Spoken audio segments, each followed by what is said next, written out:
Students, today we are going to read page number 22 and 23.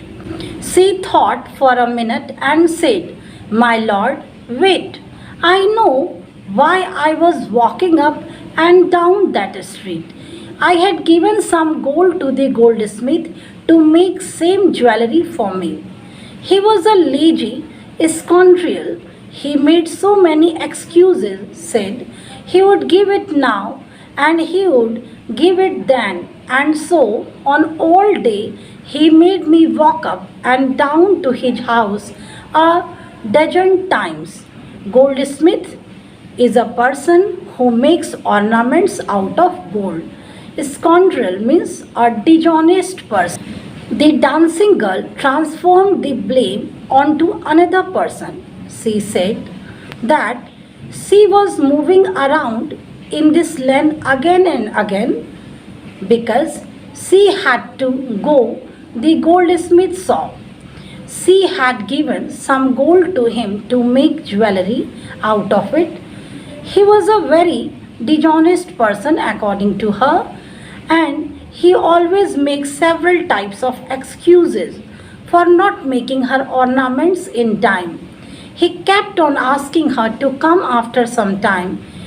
Due to this reason is this, she had to go to his house at least several times, dozen times. So the dancing girl said that it was not my fault, it is the fault of goldsmith. That was when this bricklayer saw me. It's not my fault, my lord, it's the demon goldsmith's fault.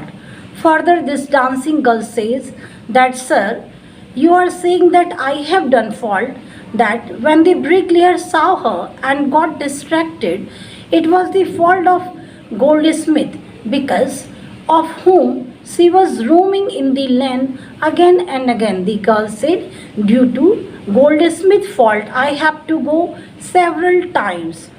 Poor thing, she is absolutely right, thought the king, weighing the evidence. We have got the real culprit at last. Get the goldsmith wherever he is hiding at once.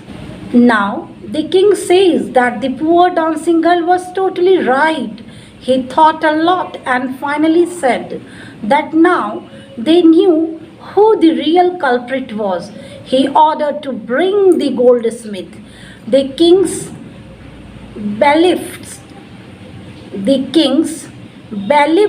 searched for the goldsmith, who was hiding in a corner of its shop. When he heard the accusation against him, he had his own story to tell. Accusation means to blame someone. Bailiffs means here a law officer who makes sure that the decisions of a court are obeyed. The bailiffs in the king's court went in search of goldsmith and brought him to the court. The goldsmith was hiding inside his shop as he feared being arrested. When he was brought in front of the king, he told his side of the story. My lord, he said, I'm a poor goldsmith. It's true, I made this dancer come many times to my door. I gave her excuses because I could not finish making her jewelry before I finished the rich merchant's orders. They had a wedding coming and they would not wait. You know how impatient rich men are. Now, explanation. This goldsmith said, yes, whatever dancing girl is saying, everything was right. But why he made that kind of excuses? Because he made her visit his shop again and again, because it was not his fault, because someone has ordered, and those who have ordered, they were rich merchant and they had a wedding at their place and were in a hurry to get their order, and that is why he delayed. And dancing girls, he made several excuses, and so dancing girl had to come again and again.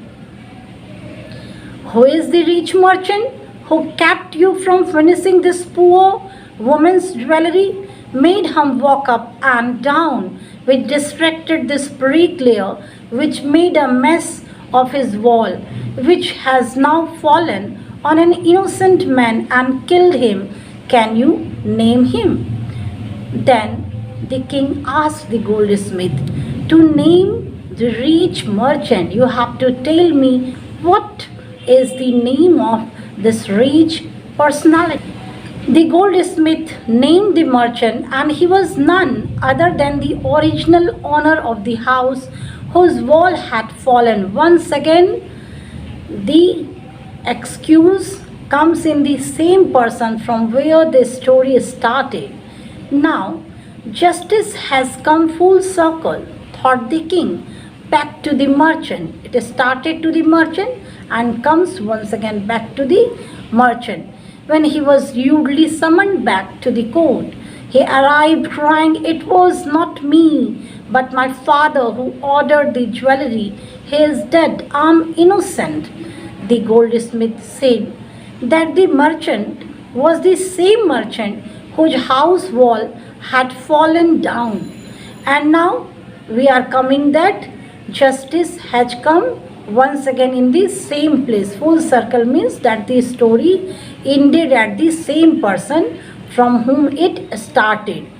The thief died under the wall of the same merchant whose jewelry this goldsmith was making. Once again, the merchant was called. He was crying, and he knew that the king was foolish and he would give him death sentence. He said, requested that it was not he who had ordered the jewelry, but it was his father, and his father was dead, and it was none of his fault. It was not his fault. How the king is giving him as a sentence to death. But the king consulted his minister and ruled decisively. It's true, your father is the true murderer. He is dead, but somebody must be punished in his place. You have inherited everything from that criminal father of yours, his riches as well. And he said, you have inherited everything from that criminal father of yours, his riches as well as his sins. I knew at once, even when I first set eyes on you, that you were at the root of this horrible crime. You are the criminal, so you must die. The king consulted his minister and gave the decision that the merchant's father was the murderer, and the thief died because of him, as the merchant's father was not alive and someone had to be punished for the crime. So he said that the merchant's son, who had taken everything from his father, would have to take the punishment for his wrongdoing as well. He added, he said that when he had seen the merchant for the first time, at that moment, at that time, he felt that the real culprit, he was the real culprit. The king announced that now the merchant would have to die, and he ordered a new stake to be made ready for the execution.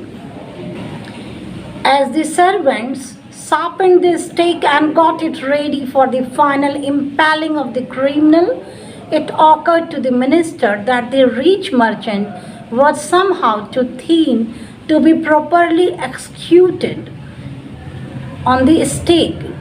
He appealed to the king's common sense. The king too worried about it.